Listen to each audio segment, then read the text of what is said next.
দর্শক দাঁড়িয়ে আছি কুড়িগ্রাম জেলার রাজারহাট থানার প্রাণকেন্দ্রে। আপনারা জানেন যে এই মোড়টি কিন্তু এটি সকলের পরিচিত। আপনারা দেখুন রোডটা কিন্তু খুবই ন্যারো, একদম খুবই ছোট। কুড়িগ্রাম জেলার প্রায় 60টি উপজেলা থেকে মানুষ রংপুর বিভাগীয় শহরে এই রাস্তা হয়েই কিন্তু রংপুরে চলে যায়। রাজারহাট থানার মধ্যে অনেক এটি একটি বাণিজ্যিক শহর এবং অনেক মানুষ এখানে কেনাকাটা করতে আসে। তারপরে অনেকগুলো যানবাহন এই রাস্তা দিয়েই কিন্তু প্রতিনিয়ত পার হয়ে যায়। আইনশৃঙ্খলা বাহিনী তাদের স্বতঃস্ফূর্ত অংশগ্রহণ না থাকার কারণে এই রাস্তায় কিন্তু সবসময় জ্যাম লেগে থাকে। ট্রাফিক জ্যাম নিয়ন্ত্রণ করছে আমাদের প্রাণপ্রিয় শিক্ষার্থীরাই। আপনারা দেখতে পাচ্ছেন এই মুহূর্তে আমার সাথে দাঁড়িয়ে আছে স্কাউট সদস্য এবং এর সাথে সাধারণ শিক্ষার্থীরাও কিন্তু অনেকেই তারা কিন্তু একদম টাইমটাকে ভাগ করে করে ডিউটি পালন করে থাকে। আমার সাথে আছেন স্কাউট লিডার আপু, আপনার নামটি বলবেন? আমার নাম মোসাম্মদ শারমিন আক্তার। আমি সরকারি মীর ইসমাইল হোসেন কলেজে অনার্স প্রথম বর্ষে রাষ্ট্রবিজ্ঞান ডিপার্টমেন্টের একজন ছাত্রী।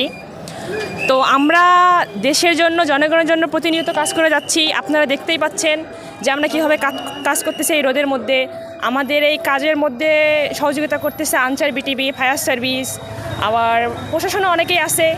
তবে প্রশাসন এখন পর্যন্ত মাঠে সেরকম আমরা পাইনি। আমাদের এই কাজের মধ্যে অনেকেই আমাদের দুপুরবেলার নাস্তা, ভালো কিছু খাবার এরকম করে দিচ্ছে। আমরা তাদের প্রতি কৃতজ্ঞতা প্রকাশ করতেছি। সব মিলে আমরা জনগণের জন্য সবসময় কাজ করার জন্য প্রস্তুত।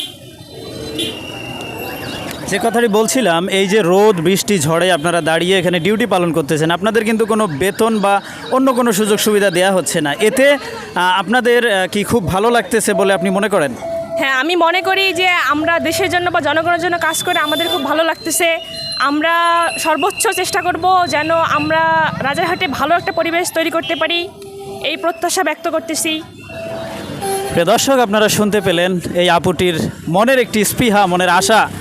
আগামীর রাষ্ট্রকে শিক্ষার্থীরাই গড়তে চায়, যার প্রমাণ আমরা পেয়ে গেছি 5ই আগস্টের স্বাধীনতার মাধ্যমে। এবং এখন আপনারা দেখতে পাচ্ছেন বাংলাদেশের সব ছোট বড় শহরের মোড়গুলোতে ট্রাফিক জ্যাম নিয়ন্ত্রণ করতেছে রোদে দাঁড়িয়ে।